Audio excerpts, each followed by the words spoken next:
Assalamualaikum warahmatullahi wabarakatuh. Saya Meliani Wafik Aziza dari Program Studi Agribisnis Fakultas Pertanian Universitas Muhammadiyah Jember. Pada kesempatan kali ini saya akan menjelaskan mengenai resum webinar, yaitu tentang masa depan koperasi dan inovasi di Indonesia. Untuk memenuhi tugas mata kuliah Koperasi dan Kelembagaan Pertanian yang diampu oleh Ibu Fevi Nurdiana Wijayanti SPMP. Webinar ini dilaksanakan oleh ILUNI UI, di mana salah satu pembicaranya yaitu Dr. Insinyur Nining Isusilo MA. Beliau adalah founder UKM Center FEB UI. Baik, langsung saja, yaitu yang pertama, wajah koperasi di Indonesia. Jumlah koperasi yang aktif di Indonesia pada tahun 2012 mencapai 135.286.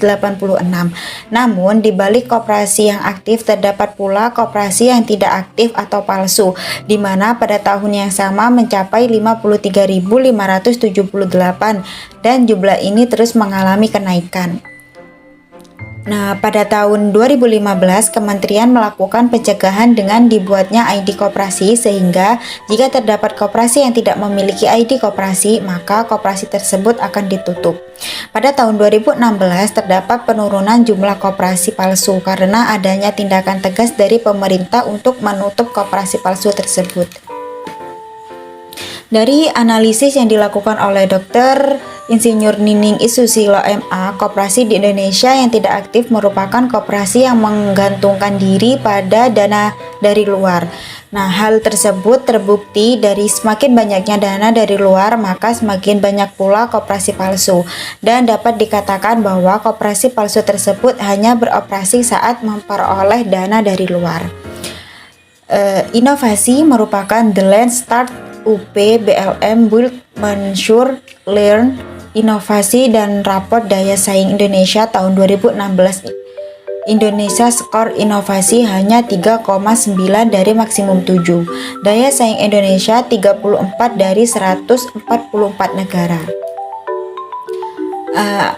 Kemudian yaitu elemen daya saing bangsa. Inovasi merupakan salah satu elemen daya saing bangsa. Dan elemen-elemen yang lainnya yaitu meliputi lembaga, infrastruktur, pendidikan dan pelatihan tinggi, efisiensi pasar, kesiapan teknologi, lingkungan ekonomi, kesehatan dan pendidikan dasar, efisiensi pasar barang dan ukuran pasar. Permasalahan terbesar koperasi di Indonesia. Permasalahan terbesar yang dihadapi oleh koperasi di Indonesia adalah korupsi, di mana banyak pihak yang mengedepankan urusan pribadi daripada urusan bangsa. Kemudian yang kedua, gerakan koperasi dapat dilihat dari dua versi, yaitu versi ekonomis dan versi politik. Kemudian dari versi politis jauh lebih besar, sehingga nilai tambah koperasi di Indonesia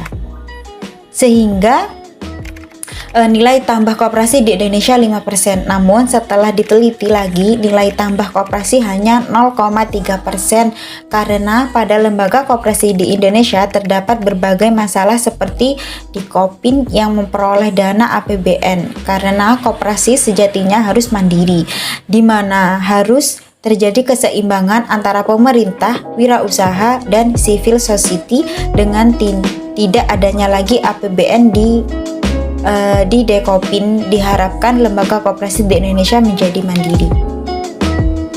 Demikianlah penjelasan dari saya, kurang lebihnya mohon maaf. Terima kasih. Wassalamualaikum warahmatullahi wabarakatuh.